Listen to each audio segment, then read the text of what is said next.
jump in because I don't want to waste too much time, and we'll start faster next time. I'm really excited to get to study with all of you because this is a really beautiful book that we're studying. It is a really important work by Rabbi Chaim of Volozhin. Rabbi Chaim of Volozhin was the primary disciple, the chief disciple of the Vilna Gaon. And he is also the founder of the Yeshiva movement. So a very, very important person in terms of the development of Jewish life and Jewish learning, and a very significant scholar. Neffesh Ha-Chayyim, for a long time, was only available in Hebrew. And when it first started to be translated into English, the translations that came out were very difficult to make sense of. It was sold as a book that was about Jewish belief and practice. But you tried to read those translations, and they're still for sale. You really can't fully make sense of them. And the reason you can't is because those translators were forbidden by their rabbis to include the portions in the book that were Kabbalah. The problem is the whole book is Kabbalah. And you can't understand anything without it. Every page, every paragraph is Kabbalah. It is a Kabbalistic exposition on fundamental Jewish beliefs about God, the soul, and the universe, and their relationship to Torah and prayer and mitzvot. And you can't separate them from each other. They're woven together. In 2012, this author came out with the first translation that included the entire work, including all the Kabbalah. He was forbidden to publish it by a number of very prominent rabbis, but he was persistent to find a rabbi who would recognize him, who would say, yes, this is important to publish. The first one to do that was Rabbi Aharon Lichtenstein, who was a famous Rav of Alon Shvut, the yeshiva in Gush Etzion, who said, yes, it's a beautiful exposition of Kabbalah, and people need to know this. And then a few other brave souls afterward kind of bucked the trend and gave their imprimatur that it should be published, and it was. There is one other translation that also has been published since then that also includes the Kabbalah. That book is called, if you can see it, well, my background is hiding it. I'll tell you, it's called Neffesh Ha-Tzimtzum. Ha-Tzimtzum, T-Z-I-M-T-Z-U-M. And it's a 2-volume hardback edition that has a commentary with it. I didn't ask you to look at that book for 2 reasons. One is it's more expensive, and I want you to buy a copy and have it, and the paperback that I gave you is more affordable. I think it's a much more understandable translation. It's a better translation. And you could be lost in the footnotes in the other book. If you don't know what he's talking about, you might be actually more lost and not less. So that's why we're using this one. This is the most accessible of the 2 translations that exist that include the Kabbalah. We're going to just jump right in tonight. The book is divided into 5 gates. A gate is a major section. A lot of Kabbalistic works are divided that way into gates. And then within the gate, there are chapters. The first gate in Neffesh Ha-Chayyim, which means, right, the living soul. The first gate is about the nature of the soul and its relationship to God.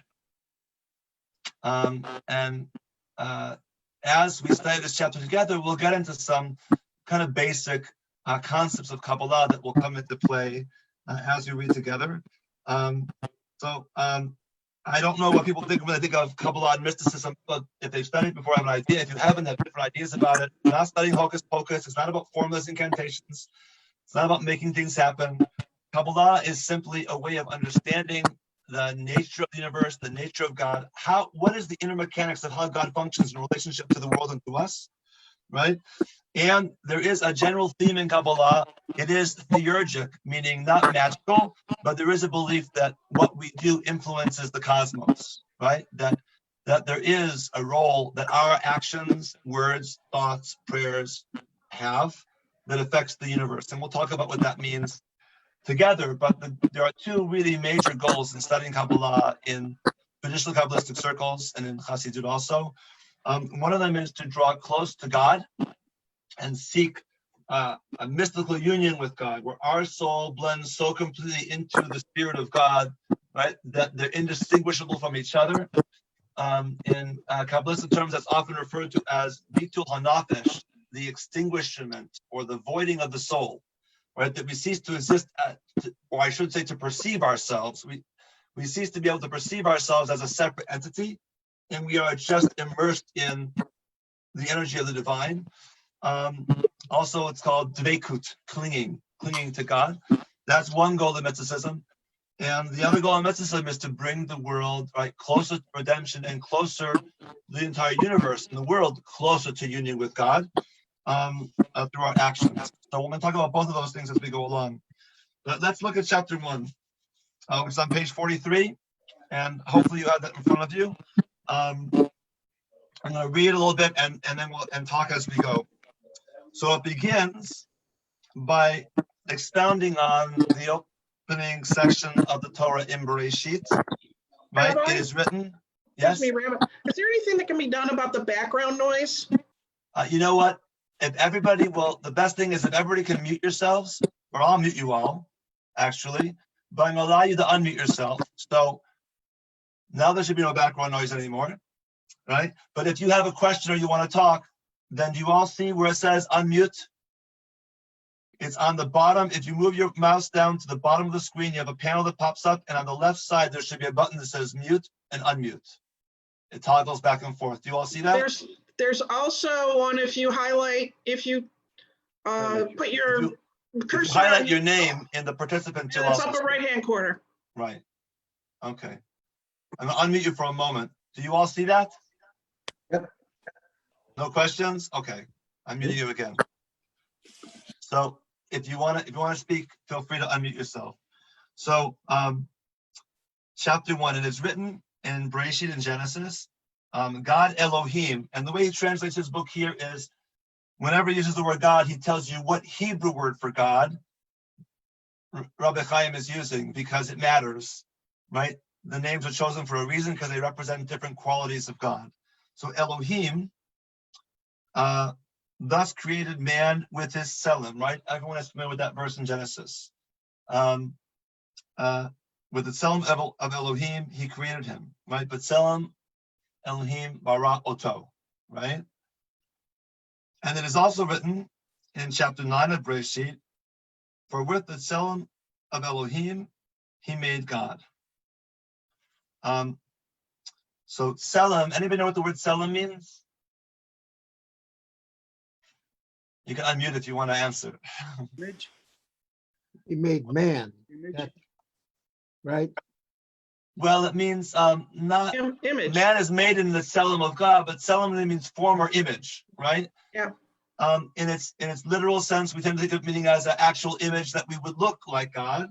Of course, we don't look like God, so it has to refer to the qualities of God.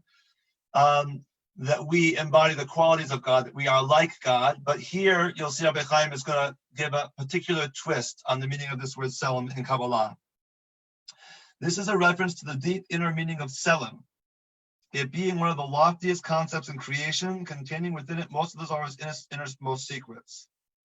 That said, herein we will address the term Tselem in the manner of the early plain text commentators on the verse, let us make man with our Tselem and per our demut. The use of the words Tselem and demut, right? Demut also means, right, an image, are not, or like this, are not per their simple meanings. For it is explicitly written in Yeshaya is Isaiah 40:18. And what likeness will you compare unto him? Meaning, right, that no one looks like God. There is no image, right, that is comparable in the literal sense to God. Rather, there means to imply a similarity in some feature, as in Tehillim in Psalms, I am like a desert pelican, right? So if we look at that verse together, I should mention that you may want to either keep a Tanakh near you as we learn in the future, or if you have Sefaria on your phone, it's a great vehicle to go to look things up quickly. So that when we want to reference any biblical or rabbinic passages, we can. Actually, Sefaria is the best. If everyone wants to download that, I recommend it. It's a very easy program to use.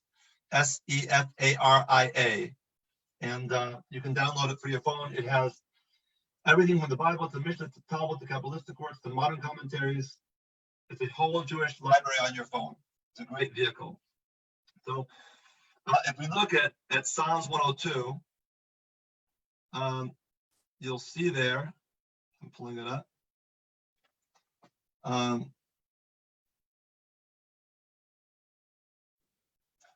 Right?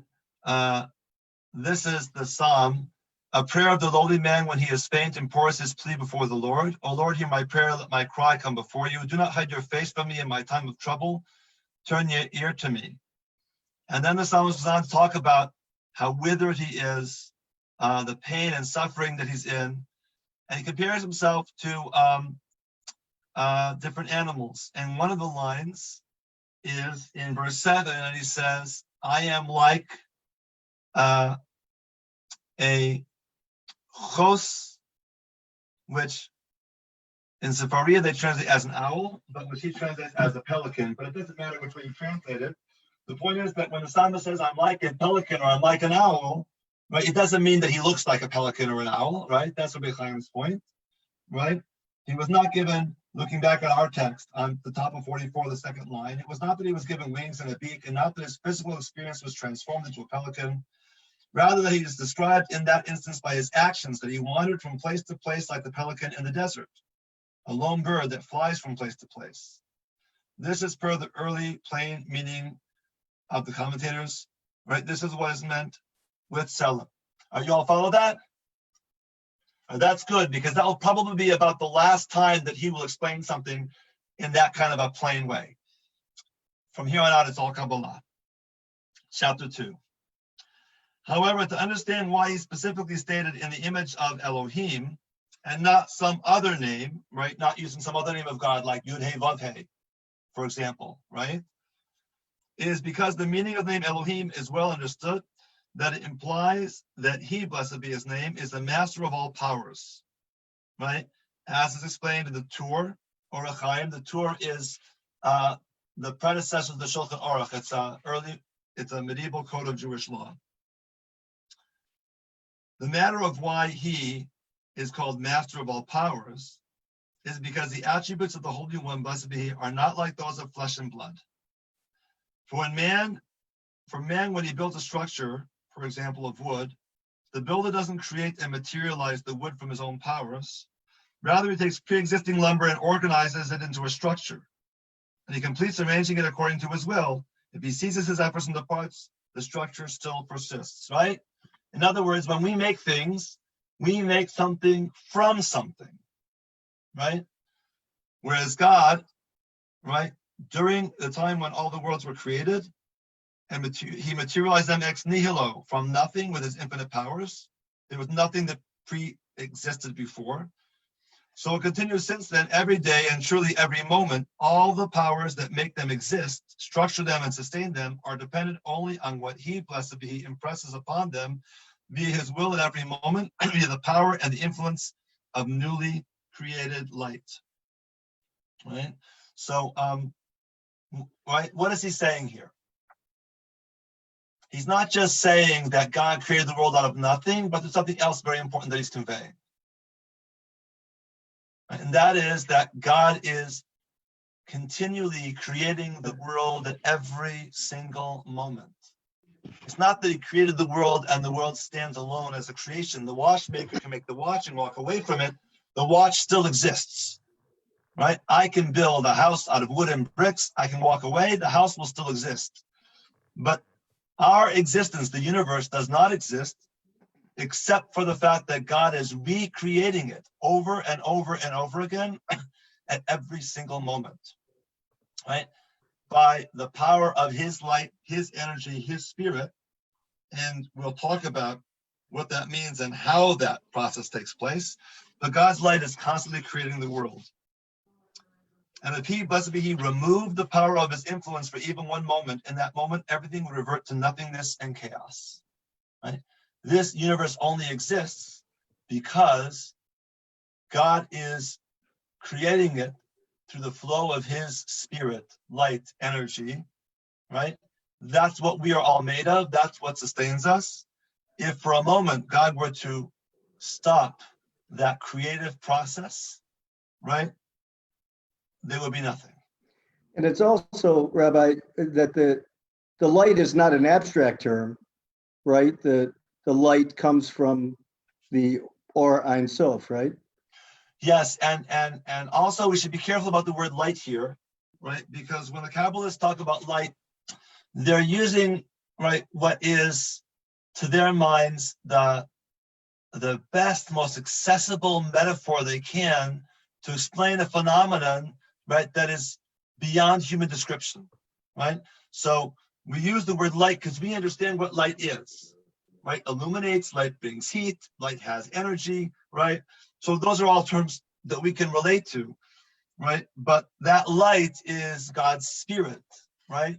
It is God's self, right? And we don't have a word in English or even in Hebrew, actually, that adequately embodies everything that is, right? If we did, we'd have a word that defined God, and God is beyond our human definition. So, we say light, but we should also remember, even when we say it, that light itself is a metaphor, right? For that energy, spirit, that indefinable essence of God. So he goes on to say, and as the notables of the Great Assembly canonized in the blessing of forms of light, the notables of the Great Assembly means the sages, right?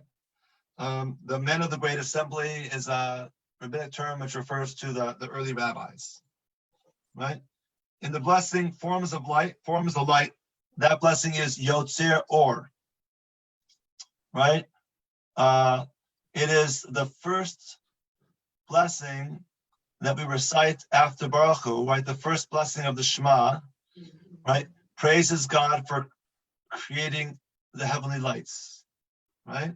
And that blessing, Yotzer Or, he says, right, is a reference to this process.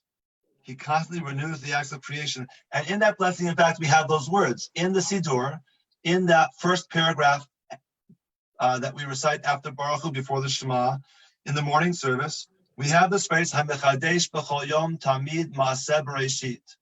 Right, the God is Mechadesh, he renews, b'chol yom tamid, every day continually, ma'aseh b'reishit, the works of creation. Now, when it says that, it pretty much means what Rabbi Chaim is saying here, right? This idea that God is constantly renewing the world again and again, even though maybe they wouldn't express it in the same Kabbalistic terms that he did. That's a pretty accurate description of what the rabbis were trying to teach us, right? And the proof is explaining what is written in Tehillim and Psalms to the one who actualizes the great luminaries, right? Not actualized, but actualizes, right? And that's Psalm 136. And that verse, we'll take us there for a moment. In verse 7, right? The Hebrew of that verse, this is in what's called the Halal HaMitzri. I'm sorry, the Kilam Chasto, Rabbi Latovsky is the Halal HaGadol, right? Halal HaGadol. And the Halal HaGadol, right? That section we read on Shabbos morning, every line ends Kili Olam Chasto, for his loving kindness endures forever, and it goes through the process of creation and the exodus from Egypt, right? And verse 7 of that psalm says, Lo se orim gedolim, right? To the one who makes the great lights. He says actualizes here. That's his translation choice, right? But the word is oseh, right? Oseh means to make something, right? And his point is, it's in the present tense. Right? We don't praise the one who was Asa, right? Who made Orim Gedolim, great lights. We say Oseh. Why? Because God is constantly making the world over and over again. Right? So this is the first principle Rabbi Chaim is teaching us. There's this notion that creation is something which is continually taking place all the time. We have this beautiful note here. Now these annotations are a little bit confusing. Why are they confusing? Because all of these annotations were actually written by Rabbi Chaim. After he wrote the book, he went back and decided that it needed more explanation. So he wrote glosses, he wrote notes on his own book. These are all his words. So we'll read them as well also. Right, I'm looking at the annotation. Even if the renewal is not apparent to the eye, truly the four supernal elements They who are the ancient roots, the precursors of all, as is written in the Zohar, that they are the root of all events associated with creation and their inner aspect, and they are the four letters of Yud Hey Vav Hey. Now I'm going to give you the text from the Zohar so we can make more sense of what he's saying here. All right? This is the text of the Zohar. Rabbi Shimon said, now the Zohar, have any of you studied Zohar before? Yes. So I'm not going to give a long exposition on Zohar. I don't want to get lost in that. I do want to say the Zohar is, on one foot, one of the most important and core texts of Kabbalah and Jewish mysticism. It was written around the 12th century. There are debates about who wrote it. It is written as a pseudepigraphic work. That is, it's written as if it was a rabbinic work. There are various sages in the book who are traveling to the land of Israel. They have these mystical experiences and they talk about them and they expound on Torah. We know that it wasn't really written in that rabbinic period. It was written in the style of, to look like it was. There's still debate today about who wrote it. And I don't want to go there now because it's not important for our purposes. But what's important is that it becomes a very central text for Kabbalah, and most of the concepts that form the core and foundation of Kabbalistic thinking come from the Zohar. So Rabbi Shimon means Rabbi Shimon from the time of the Mishnah, Rabbi Shimon Bar Yochai, but it's not really him because this was actually written right in the Middle Ages. Rabbi Shimon said, come and see. There are four primary components to the secret of faith, and they are the fathers of all the worlds and the secret of the supernal holy Merkavah. Now, what is the Merkavah? We have to learn lots of lingo to understand the Kabbalah. The Merkavah is a reference to, I don't know, Rabbi Latovsky knows what it is. It's the heavenly chariot. It's right? Ezekiel. Ezekiel, the first chapter of Ezekiel. We read that first chapter of Ezekiel on Shavuot, right? When we read in the Torah the revelation of God to the entire people of Israel on Mount Sinai, the Haftarah is the first chapter of Ezekiel, where Ezekiel has a personal, private revelation of God. And his revelation of God is this fiery chariot carried by these four mythical angelic beings that are made up of parts of different, have heads of different animals. And it swoops down at him, so real and so close that he ducks to the ground to avoid it. And that passage in the first chapter of Ezekiel, and we'll look at it in a future class, becomes very important in Kabbalah. And it also becomes a metaphor for the Kabbalistic study of the nature of God, right? To understand the chariot, right? It's to seek to understand the throne of God and the one who sits on that throne. So we say in Kabbalah, there are ultimately two major forms of Jewish mysticism. One is Maaseh Bereshit, that mysticism which seeks to understand the way creation came about. And the other is Maaseh Merkavah, that which seeks to understand the workings of the divine chariot. How does God function, right? And how does that relate to the world? So Rabbi Shimon in the Zohar says, there are four primary components, secrets of our faith, right? That are the secrets of God's throne, of understanding the way that God works in the world. They are the four elements: fire, wind, water, and earth. These form the supernal secret. These are the fathers of all the worlds. So in Kabbalah, these four elements are, as there are many other mystical traditions, very, very important, right? They form the basis for all of creation. If we go back now to the note from Rabbi Chaim, right, what he is saying is, right, that we don't see with our eye the recreating of the world in every moment, right? That's not visible to us. It's a little bit like our watching the world is like when you're watching a movie or a video, right? The video that we're watching right now is made up of many, many, many frames, individual pictures, right? They go by very fast. We don't see those individual pictures, right? We see video, right? We see movie, right? But those pictures make up what we see. in the same way, we can't see the recreating of the world every moment, right? Those mega million little shots of recreation, we don't see them. They make up our reality, right? And that's when he says here that the supernal elements, right? These four elements, they're combining and assembling at every moment and instant in their root of roots. We don't perceive that, right? When he says in their root of roots, we'll understand what that means a little bit better when we get a little bit farther in the book, but he means that those four elements in this world, right, their physical presence, right, are linked to their roots in the higher world, right, in the spiritual world of existence, right, and that is constantly coming into being, right, the interaction of earth and of the four elements all together, the fire, wind, water, and earth,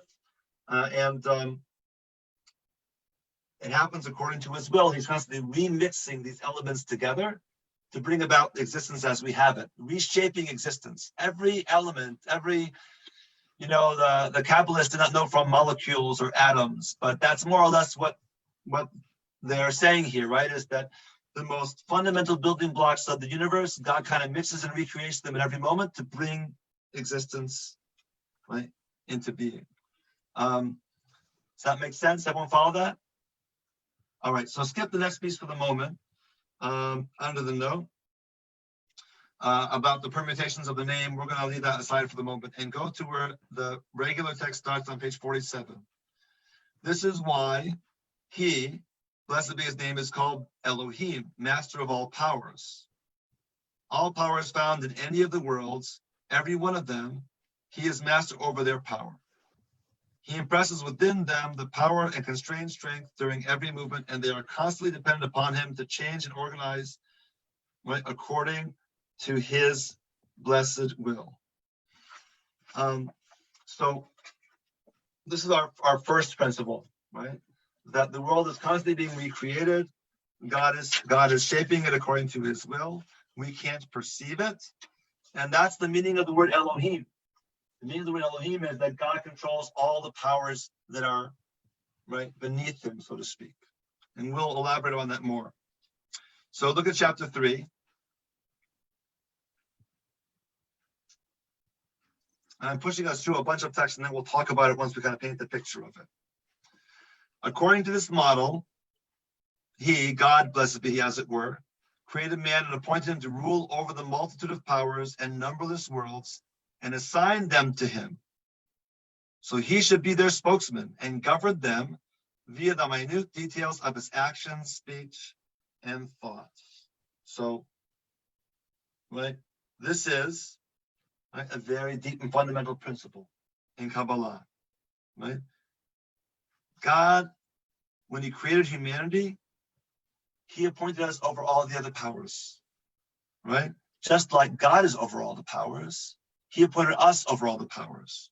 We then have the ability to create and shape the existence that we live in also. We do that ourselves, right? This is the theurgy that I mentioned, our ability to influence the cosmos, the greater universe, and our destiny, right? And the larger scale aspects of his behavior, whether for good, he says, or God forfend, I love how he says that, or God forfend for the opposite, right? That is, we control what exists in this universe, whether we bring good into the world or whether we bring things that are not good into the world. We have that power, right? For via his positive actions, speech, and thoughts, he fulfills and invests strength in a number of supernal and holy powers and worlds and adds holiness and light to them, right? That is to say, right, the way that we have power over the world, right, are through thoughts, speech, action. And we're going to tie those in to specific levels of Kabbalah as we go forward. And the opposite for offend is also true via his negative actions, speech, or thoughts. He destroys a number of powers and the supernal holy worlds without number and measure. As it is written, your destroyers and those who lay waste to you shall go forth from you. Page 50. This is what is meant in Bereshit by, and God Elohim created man in his image, in the image of Elohim, for Elohim made man, right? That is, what it means that we are in the image of God specifically, right? The rabbis of the Talmud and the Mishnah said what it means that we're creating the image of God is that God is compassionate, you should be compassionate. God is forgiving, you should be forgiving. God is loving, you should be loving. God heals the sick, you should seek to heal the sick. God looks after the mourner, you should comfort the mourner, right? Rabbi Chaim says, no. How are you like God? It's not just by imitating those qualities. You are literally like God because you have the power that God has, right? You are like God because you have the power that God has. That's a heady statement, right? It's a very heady statement. It could go to our head, but it also should humble us, right? Because it means that every thought we have, every word we speak, everything we do has significance, has consequences that extend far beyond ourselves, right? And therefore we have to have the humility to think about what we're doing and how it affects the world around us. Right? So I'm going to continue in that paragraph for a moment. He says, I'm looking 1, 2, 3, 4 lines down. For just as he, blessed be his name, is the Elohim, master of the powers found in the totality of all the worlds, and organizes and governs them each instant per his will, so too did his, blessed be he, his rule, that man should be the enabler and disabler of many multitudes of powers and worlds, via all the detailed patterns of his large-scale behavior in every situation, literally in every instant and moment, according to his supernal root. Now, that's a new term for us, the supernal root, right? The supernal root is a specific reference to the place that our own soul is anchored at the highest level of existence, closest to God. In a moment, we'll get a little bit further. I'll talk about these 4 levels of existence. And then above them is the infinite essence of God. For the moment, I'll just say that when he talks about the supernal root, he's talking about a piece of our soul that is anchored right up there with the infinite essence of God, right?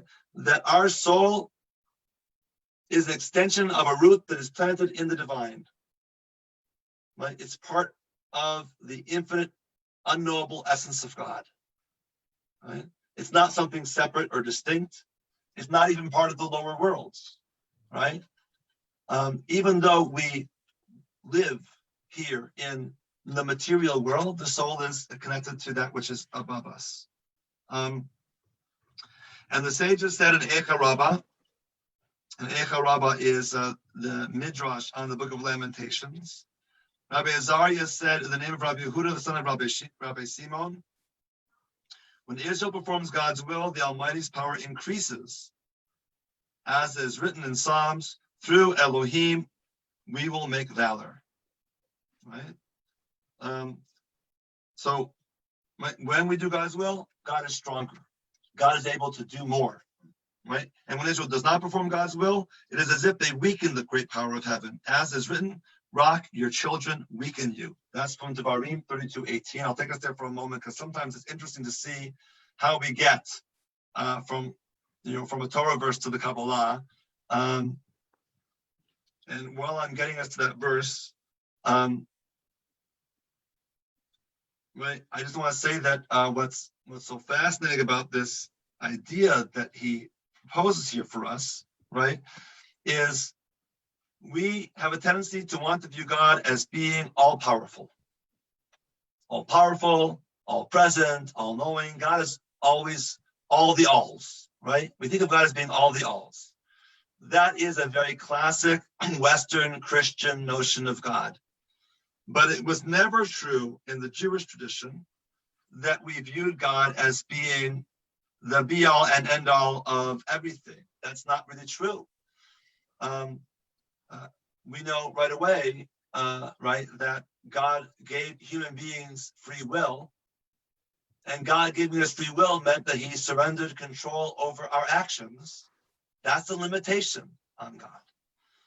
And the rabbis were not shy of seeing that, and neither were Jewish philosophers, and neither are the Kabbalists. God is not all everything. He's a lot more than we are. Even God has limitations. One of the limitations in Kabbalah that Rabbi Chaim is talking about is that God's strength and power depends entirely on our actions. We make God stronger or weaker. We magnify or we minimize the power of God's presence in our world, right? Not God's choice, our choice, right? The way we live, we choose how God will relate to us. The verse, if anybody wants to look at it, is 32:18. Sur Yeladecha Tashi V'Tishkach Al Machol. You neglected the rock that begot you, forgot the God who brought you forth. Right? Which is different than the way Rabbi Chaim is reading it. So I wanted you to see that, right? Rabbi Chaim is reading the last word of this verse, Mechol Alecha, right? As if it means that that we somehow made God weak, right? But that's not the plain meaning of the verse, right? The plain meaning of the verse is that we forgot God who brought us forth. It's parallel to the verse above. So he plays with the grammar of the word to get the meaning out that he wants to get. So when you read biblical verses in Kabbalistic works, you can never assume that they're actually reading them correctly. They're always reading them to say what they want them to say. I think, Steve, I think he's playing with Teshi, with Tishin, Yes. with the word Teshi, which is an odd word anyhow, but I think he's playing with Teshi and Tishin. Right. Can you want to explain that, Robert? Go ahead and explain No, that. just that's the word that I think he's focused on, and I agree with you. Of course, he's not dealing with the Peshat of the verse, but I think because the word Teshi is so rare, and he can easily play with it, and he connects it with Matishim, I think.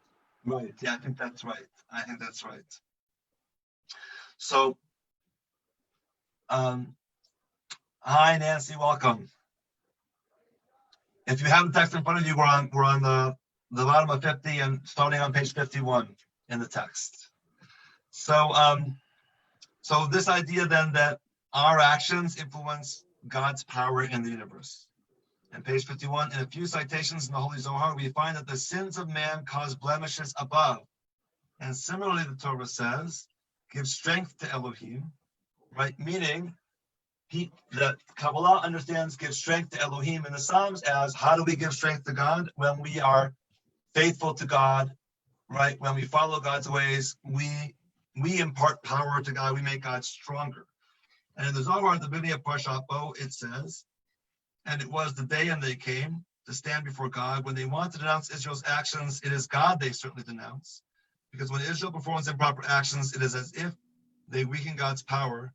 And when they perform proper actions, they add force and power to the Holy One. Someone understand what that means? I can't tell if that's a yes or a no. You got to help me out, guys. All right, so this is all part of this idea of like God is the master of powers. God gives us also the ability to be master of powers. And right, the way that we relate to God influences the way God uses his power in the world, what power God has. Right? So chapter 4, this is the law of man. Each person in Israel should not say in his heart mind. When he says heart mind, is because the Hebrew uses the word heart. But when we talk in Jewish texts about heart, we're talking about the seat of our decision making, not just our emotions. So that's why he always combines it here. Right? Israel should not say in his heart mind, What am I? What power do I have to affect anything in the world via my lowly actions? Truthfully, one should understand and know and fix in his heart, mind's thoughts, that every detail of his actions, speech, and thoughts, in each instant and moment, are not for naught, and how many are his actions, how great and exalted, that each one rises according to its root, to effect his result at the loftiest of heights in the worlds and the highest levels of the heavenly lights. So I want to share something with you. Let's see if I can do this correctly. Hopefully. I have to first see your page. I have to go to, where's the share command? There we go. Oh, I got to put up the screen first and then share. Okay, so let's try this again then. Okay, that's what I want to share. Now let's go back to the group.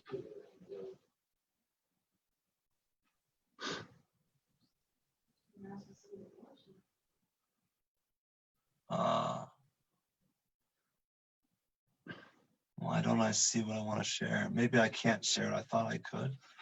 Why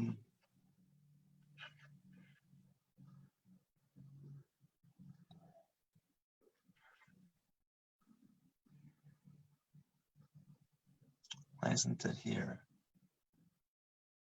All right, I have to learn how to share it better. I'm going to hold off for now. I'm sorry.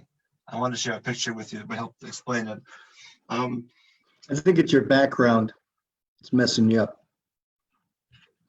My You want to share? background? Yeah, you want to share your screen, right? You know, I want to share a document, and it's not letting me share the document. It's not seeing my web browser to let me share it. I don't know why that is.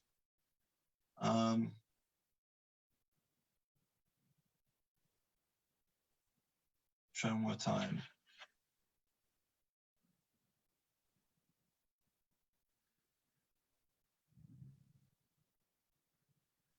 See. Oh, here we go. Here, I got it. Okay. All right, can you all see that now? Yep. Okay. So, right, what we're looking at in this image, right, is Adam in the center, that's human beings, right? And then as we go up, there are 4 levels of worlds. We'll talk more about them in detail as we go forward, right? The lowest is the world of Asiyah, of action. That's the term that refers to the world that we live in, right? The world that we physically perceive and see and touch and act in, right? Above that world is the world of Yetzirah, of formation, which is a higher level that is kind of a spiritual level of our existence. If you ever studied Plato, right, it's kind of like Plato's idea of the form, right? So there is some higher spiritual level of everything that exists in this world, right, that manifests itself in the physical world. Then there is a layer above that called Bria, which is the world of creation, which is a higher celestial world. Again, still parallel. Above that is the world of Atzilut, of emanations of the divine, right? And above Atzilut is, here it says Adam Kadmon, the primordial man. And I'll talk more about that term later, but this is also known as the Ein Sof, the infinite unknowing essence of God. This is, right, the source from which God's light, energy, spirit flows, right? The most unknowable, unreachable part of God's energy. And God's energy and light flows down through each of these different levels. We'll talk about how it does that in a moment. He'll talk about it in the book. But what I want to say for the moment is, but that we have this soul, and you'll see in a moment we'll use the word that the heel of the soul. It's a funny term, but the heel of the soul, the shoe of the soul, right? That's rooted in us, right? But the soul reaches all the way upward through these worlds, and it's rooted here, right? In the essence of God. That's in the supernal root, when he keeps that term to be in the supernal root, right? So when he says that all of our actions, right, rise according to its root to affect the loftiest heights. What he means is that our thought, speech, and action, the things that we do and think and feel, right, they rise up and they're felt here at the highest levels of existence. But all the divine light is flowing down through all these levels back to the world. So when our soul's thoughts, speech, and actions, right, shake things up here where our soul is rooted, right, then they influence the way that light flows back down into the world. Do you follow what I'm saying? So it's kind of a cycle, right? That our thoughts, actions, deeds reach up all the way to the supernal roots, right? To the highest levels of existence where it touches the essence of God, right? They shake things up there. Our actions actually affect God, right? And influence the way God's light flows back down into the world, right? And therefore affect what happens in our world as well. Does that make sense? Do you follow that? Okay. It is, it'll make more sense as we go forward. So I'm gonna take us a little bit further today. So if you look now at page 52, skip over the annotation here.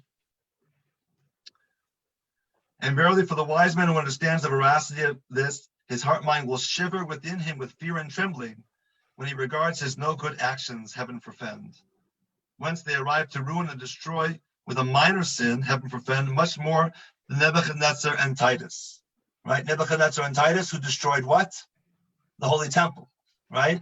And he says, worse than their destruction of the Holy Temple is the destruction that we can cause, right, by no good actions.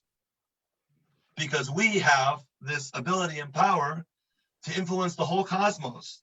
And if we would think about that, if we would think about the extent of the consequences of things that we think, speak, and do, right, it would make us tremble. Alan? Did you want to say something? No, I was just saying that what they did, which was awful, didn't affect this whole thing. But what we do, even if it's not as serious, anywhere near as serious, does have an effect. Their Right. soul is not our soul, and so they did a terrible things. But our errors, our sins, are worse because they affect the world. And Exactly right. okay, that's all. Exactly right. Now, right, this raises something important here to talk about, right? And people may feel differently about this, and it's all, however you approach it is up to you, right? But if we're studying this text honestly and look at what Rabbi Chaim is saying, right? Even though he's been talking about human beings, right? He's really talking here about Jews, right? Because he makes Nebuchadnezzar and Titus, they can do awful things, but it doesn't shake up the cosmos. It doesn't affect God. But we Jews, right, when we do things wrong, right, it has cosmic effect, right? So do with that what you will. For me, in general, because it's my nature, I like to take some of the particularism that I see in Kabbalah and universalize it. I see this as more an expression of understanding the way humanity relates to God and not just the Jewish people. But there is here something that is, Rabbi Chaim is expressing as he sees it as this unique role of the Jewish people, that we are, right, Mamlechet Kohanim v'Goy Kadosh. We are a kingdom of priests and a holy nation. We have a special relationship with God. We have a role to play in bringing God's light into the world, right? We have a unique relationship. And this notion of our souls being rooted in the divine is one expression of the uniqueness of that relationship and the role that we play in bringing God's light right into the world. Skip ahead. He gives examples from King David. I'm going to skip that for the moment. And he stresses this idea of how we should tremble. I want to look now at skip to page 54.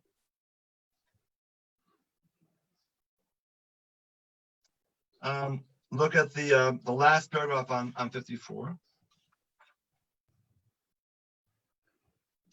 Or actually, let's read the large paragraph also. Start at the first indentation in the Zohar. In the Zohar, Shlach 161a, it says, "Come see that when the Holy One, blessed be, created man in the world, he designed him according to a lofty and glorious plan, and gave him his power and driving force via his body, in which therein rests his heart-mind. By this plan, the Holy One, blessed be, organized the world and made it one body. And the heart-mind that resides in the center, it is the driving force of everything, and on it everything depends. And the hall in which resides the interior of the Holy of Holies, wherein is found the Shekhinah, the indwelling presence of God, but here also the lowest of all the Sfirot, right? The ladder of the aspects of God that connect to our world. We'll talk more about that in the next class. The ark cover, the cherubs in the ark, right? And here is the heart mind of the entire earth and the world. From there they are nourished. So then, right, the human body, right? The center of our existence is the heart, where we think and feel. That's our Holy of Holies, right? Like the Holy of Holies that was in the temple that held the Ark of the Covenant and the cherubs, right? And then we become the microcosm of the macrocosm, right? Then in the universe, right, there is this center Holy of Holies, which is based in humanity.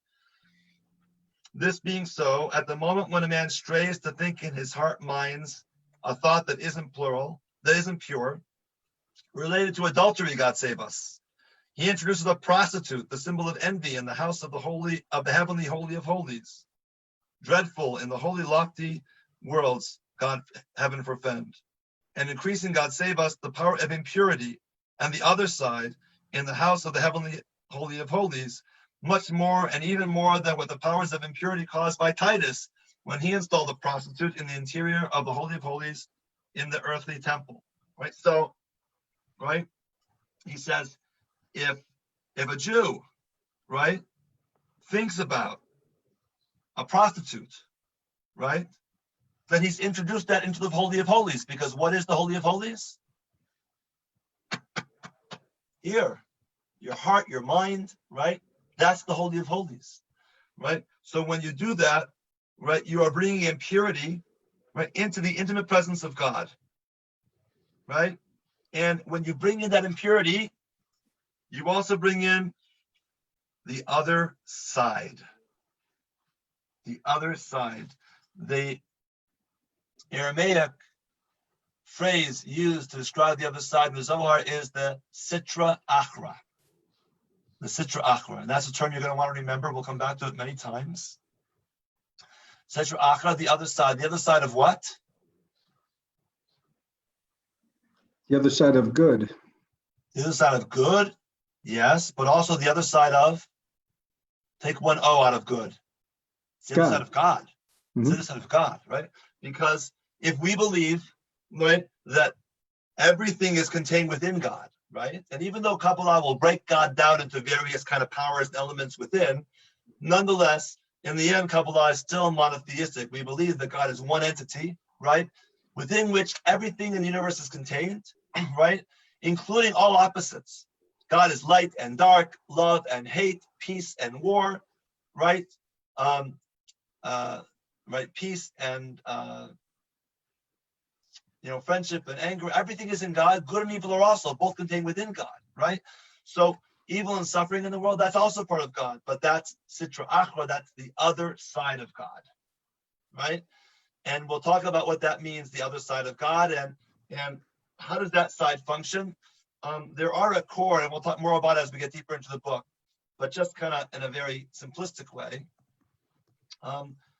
two different ways that Kabbalistic sources tend to look at Sitra Achra and understand it. One of them is the idea that Sitra Achra is a manifestation of chaos that comes into being when all the powers of God are out of kilter with each other.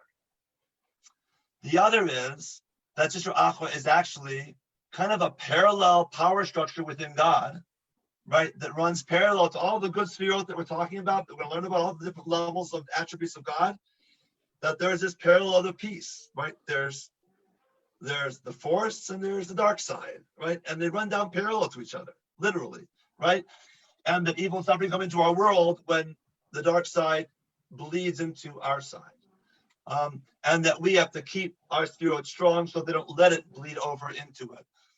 So we'll talk a lot about what that means. It's an interesting concept either way, both of them. But that's what Sitra means here is, right, that when the person thinks of adultery, he's now introduced the power of evil into the Holy of Holies. The power of evil is not something which is outside of God, like Satan is in Christianity. It's within God, but it's not the side of God that we want to promote, right? So that brings a lot of damage, right? Much more damage than what Titus could do. Titus doesn't have the power to summon the Sitra Achra into the Holy of Holies, even though he did install prostitutes in the Holy of Holies on earth, right? He doesn't have the power to do that to God, but we do. We can so impurify God. And so it is with every sin that a person in Israel inserts into his heart, right? It is an unauthorized fire, right? That's a reference to the story of Nadav and Avihu. If you remember those Aaron's sons who bring a strange fire to the tabernacle of the wilderness, and fire comes down, lightning comes down from heaven and burns them both. They both die, right, instantly because they brought a strange fire. There are lots of different understandings in tradition of what that strange fire is. There are sources which say strange fire means it was idolatrous. There are sources that say what it means is they didn't bring the sacrifices properly because they were drunk and they were sloppy about the way they brought them. But for Rabbi Chaim and for many Kabbalistic sources, the unauthorized, the strange fire, right, is the introduction of elements that should not be in your heart, which is the Holy of Holies, where you should only bring purity.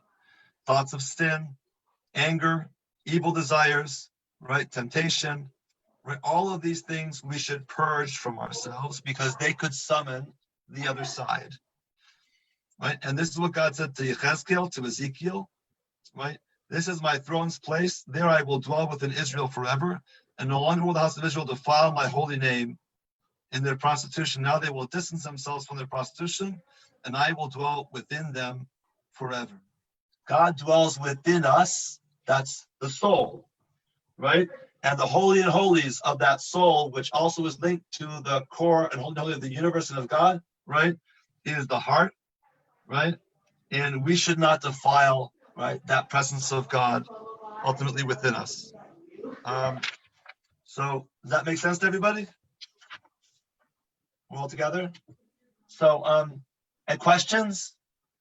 Anybody?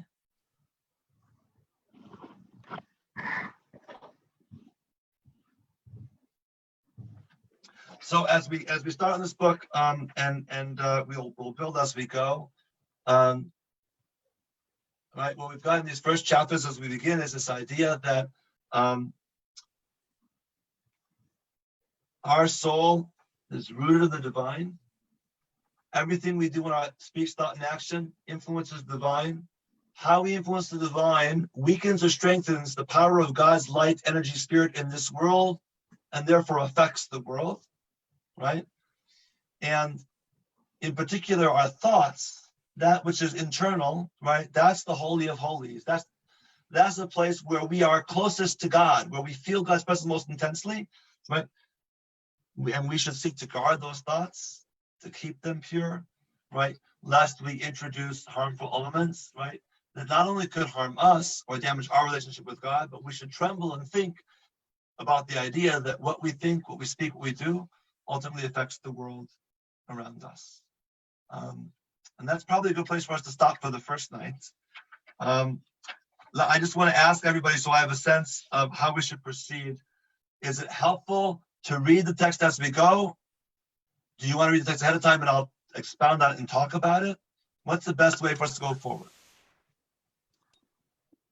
I'd rather read it ahead of time and talk about, and talk conceptually about Kabbalah than to read the text during the hour. But that's me personally. Okay. Do others agree with that? Can we go that route? Are people comfortable doing that? Yeah, kind of. Kind of, okay. Well, I don't have that much background in Kabbalah, so it's easier, but I mean, I certainly can read ahead and ask questions about what we read, so So I'll I tell guess you that's what, doable. I'll try to do a mix. How's that? All right, we'll do some reading of critical passages, explain concepts, so we won't read everything the way that we did tonight. I think So it's I'll important make to read sure it it's ahead of understandable to time. everybody. I want to make sure people are grasping the ideas as we go forward. So I promise you that. I will not leave you hanging, Fran. I will Okay. not. I will tell you, if you go on Chabad.org and go into the Kabbalah sections, there's really good descriptions of just the basic structure of what the rabbi is talking about, and the terms, so that I've read that material a lot of times, and it really helps to have the vocabulary and the basic structure of the universe, so that you're not thinking about the words as the rabbi is talking about it. You already understand the words. So there's really good learning on Chabad.org about the basics of Kabbalah. Yeah, right there. What is Kabbalah? What are the worlds? What is Right. the Ein Sof and the Or Ein Sof and the Tzimtzum and all these basic concepts? You can read right through them. I mean, then understanding how it applies is much easier once you read through the structure. To really lay it out really nicely on Chabad.org. Yeah, you may find that very helpful. So I would welcome that. Can you all see that link, that page? Because there's Yeah. just a lot of Yeah. vocabulary and structure that you should have in your mind. Otherwise, it's almost impossible to link the concepts of how, unless you have the vocabulary and just the framework in your mind. And it's really laid out beautifully. The one thing I want to caution about, though, if we're going there, and I'll find some others, I'll look for maybe some other basic sources we can look at. But the one thing to be careful of with Chabad, and this is not a knock on Chabad, it's just a differentiation, right? Is that Rabbi Chaim was not a chassid. Right. He was a Kabbalist, but he wasn't a chassid. Mhm. Chassidim have a different spin on Kabbalah. They don't understand it the way exactly that other Kabbalists understand it. Parts of it are the same, but they psychologize it and they internalize it in ways that are different than Kabbalah itself. So Yeah. I'll try to draw I'm those just- distinctions as we go forward, but just to kind of be aware and of that. But I think for learning basic concepts, it is, in that sense, it is a very good place to go to help get those basic concepts done. I agree with you about that. Right. And there's so many other places too that you can research, not just the Chabad.org. There's all the different movements have their take on it, and there's so many things out there on the internet that you can look up to do the research too. There's a lot of stuff out there to look at. The one thing I'll say to you is I would encourage you to stay away from sites that are connected to the Kabbalah Learning Center. It is a cult. I don't say that lightly, like really is a cult. Yeah. The Jerusalem Report did an expose on them. They own about a half a dozen skyscrapers in Manhattan. They are like loaded they're a multi-million-dollar organization that Who is this? they're called the Kabbalah Learning Center. That's And great they to have know. websites. Thank They have a you. lot of websites about Kabbalah, but I would stay away from them. Is that Rabbi Berg? Rabbi Berg, yes. Yeah, Is no, that the one Madonna was all hooked up with? Yes, that's the one. That's the one. no, So any place that says Kabbalah Learning Center or says Science of Kabbalah or Kabbalah Science, those are all their sites. And I would stay away from those sites. The guy who runs the Kabbalah Center, Philip Berg, his father was a genuine, real Kabbalist. Yeah. Really important teacher of Kabbalah. But unfortunately, what his son created is something which is very scary. And there are stories of people who were brainwashed into like giving away their life savings to the organization and other like crazy things. And so you don't want to get involved with them. Trust me. I Thank just you. That's I good just to think know. that like if you're learning about a car, it's nice to see a car in person before the mechanic teaches you how the car works. Right, no, that's a great analogy. I agree with you. And so that's what these beginning steps on Chabad.org are. They're really good. I've read them many, many times. And it just gets the structure in your mind and all the vocabulary so that you can understand when the rabbi says Sitra Achra. Well, there's a number of different components of Sitra Achra and Sitra Dekudisha. But without knowing that in your mind, it's impossible to apply it, you know. So that's what these things do. So Yeah, no, and this is a just good if you source. get I agree. study It's a good before. source for that. So I agree with Mark. I would encourage you to look at that website and to kind of play around and to pick up some terms. It will be helpful to you. And I'll try to look for a couple of websites, like other websites, and send you as well. But the Chabad site is a good site for that. I agree with that. Yeah. It's definitely a good site for that. They do a nice job of kind of breaking it down in a easily understandable way. Right. Also, if as you're reading you have questions, like you can shoot me an email or a text during the week, and I'll be happy to respond to you. So you can say, I'm reading this, and I don't really get what this sentence means. What is it talking about, or this page? And I'll write you back, or we can do a quick phone call at a time that's convenient or whatever, and I'll be glad to help you along with it. So don't hesitate to reach out to me during the week in between classes also. All right, great. And you're going to send us the book pages until we receive our books? I will do that. I will keep sending you book pages until you get the book. I would urge everyone to purchase the book if you can, because it is a lot of pages to copy. Right. You'll want to have a copy of it. It's not expensive, but it may take a while to come. So in the meantime, I'll keep Xeroxing or scanning pages in until it comes. And that's why, I want to make sure I have all your email addresses. So again, if everyone will just drop me an email to Rabbi Weiss at bneijeshurin.org, right? Just saying, scan me the text, and that way I'll compile an email list and I'll get it out every week, well ahead of time to everybody. What you have now is already through chapter 6, but I'll get you another couple of chapters this week. So I always keep you ahead. If anybody finds a Wait, source where other are than we? Amazon that would get it to us faster, could you share it? Because I tried to order it today, and Amazon's delivery time was April 22nd. And that's for Prime members. Yeah, I ordered it yesterday. It was the same. Yeah, I'm surprised that it's taking so long, but we'll It's look for the because sources for it too. It's not considered an emergency. They're shipping out medicines and toilet paper and paper towels, and that all gets priority over what they call No. non-essentials. Well, I guess that's a good thing, right? So okay, Yes. if that's the reason, That's their reason. all right, it will be April 22nd soon enough. In the meantime, I'll keep sending you guys pages, and I'll make sure you have more than we'll cover in a class, so you'll always be able to stay up. And Thank you, Rabbi. We'll see you next week. All right, guys. All right, so everyone have a great evening. Thank you. Looking Thank forward to it. you. All right. What day are we next week? Is it Monday? or so- Tuesday? Monday. After this Mondays. This was the only Tuesday after this Mondays, Great. but the same link should work. Okay? Thank you. Monday at All 8 right, hang in there. It's going to all make sense as it comes together. After we get a little bit farther, the pieces will start to align and the fog will lift, I promise. Okay, All right, thank you. guys.